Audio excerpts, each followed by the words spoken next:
Fishing Game, talking a little bit about warm water fish removal projects. Thanks.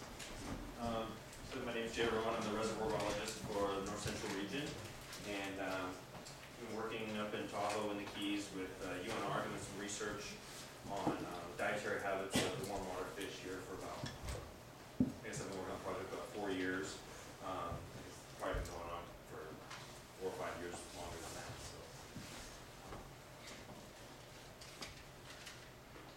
So here's some of our native or non-native invasive species. You can see the clams, you see these pictures. They got bullheads, largemouth bass, and somebody's pet goldfish they decided to release.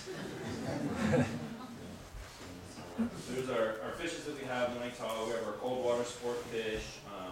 Our native fish, long cutthroat trouts, has been extirpated from the lake. Although I believe NDOW and possibly our department, Fishing Game, California Fishing Game, may be doing some planting coming up in the next year or so. And then we have our warm water fish, mostly largemouth bass, black crappie, bluegill, brown bullhead, and goldfish. There have been reports that there have been smallmouth bass. We've seen some pictures. We haven't caught them ourselves. So our objective, we have a pilot study going, and we're going to look at the feasibility of removing the warm water fish, mostly from the Lake Tahoe Keys. There are some other areas that you've seen from the other pictures around the lake. So why are the native or the non-native warm water fish bad? They eat all the other fish, especially bass. But you also have the smaller bass, the bluegill, crappie eat the native bugs, and they reduce the invertebrate population and also the other non-native fish population. And then the connection to plants, as Lars pointed out, in some of the slides you saw earlier, the place where you see those non-native plants, you also find these non-native bass. So, current status is they are spreading around the lake. For the most part, it looks like the seed population is probably in the Lake Tahoe Keys. There may have been introductions around other parts of the lake, but for the most part, it looks like the largest population anyway is in the Keys.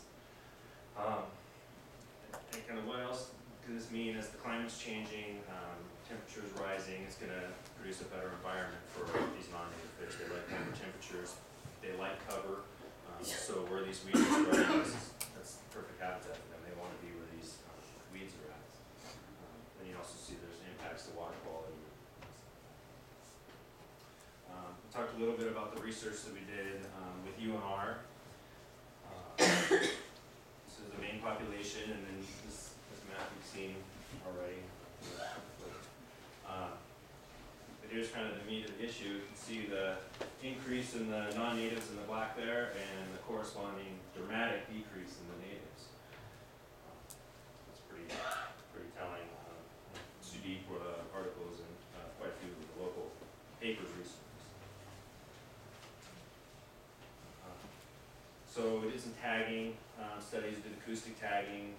We had monitors placed at several places in the Keys. Did a bunch of radio tags in the fish, did surgeries on them, released them, and you can see where they moved, and it looks like they're going out of the Keys there. We also did a lot of shocking out in the main channel of the Keys and out into the lake, and pretty much wherever, as far out as the weeds went, we were finding juvenile bass and some bluegill, mostly juvenile bass. So again, our objective is to get these fish out of there. And how we're going to do it, predominantly by electrofishing, boat electrofishing. We're going to have a boat out on the water probably 4 days a week or so, mostly in the Keys, working daytimes. These kind of satellite locations around the lake. We're going to kind of play by ear still. We're not exactly sure how often we'll be able to hit them or what methods we're going to be able to use. We may be looking at gill netting, but obviously with gill nets and swimmers and things like that, we may not be able to do that.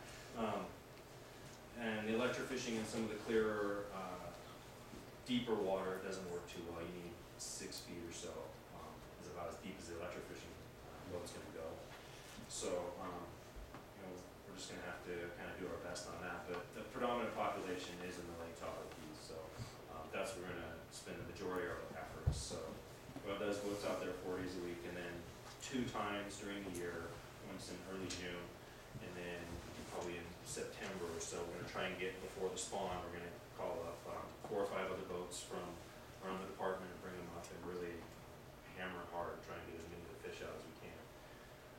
We think if we can reduce the adult spawning population, that we'll be able to not necessarily break the cycle. We don't think we're going to be able to get rid of every one of these warm water fish, but we can at least reduce the numbers so some of these natives can come back in and start repopulating the area and using these areas as nursery grounds. Right.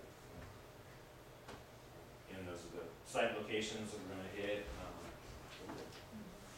It's going to take some site visits to these areas outside of the keys to kind of figure out what's going to work best for the removals there, but the populations aren't real large there, so yeah, that's not big. And then how will this affect the public? For the most part, it's not. We're going to try and stay out of the way as much as possible. We're going to be electrofishing during the day, so people in the keys aren't going to have to hear those generators running all night long. Some of the areas outside of the keys we may be working at night. Fish move up during the night and are much more susceptible to electrofishing, so we may do some of that stuff at night. But for the most part in the keys, they're shallow enough and the fish move up enough during the day that we have pretty good success electrofishing during the day. As far as the fish, the native fish temporarily stun as long as we have the settings dialed right. There shouldn't be any harm to any of the native fish. All the non-native fish will be taken back to UNR and they'll do dietary studies on them, aging, growth, things like that. Again, we're not going to move any of the cold water sport fish. That's not our target with this. It's just going to be the non-native warm water fish. Thank you.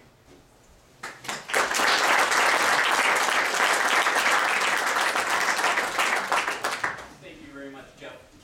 So, Jay. first time I've ever done one of these, or on time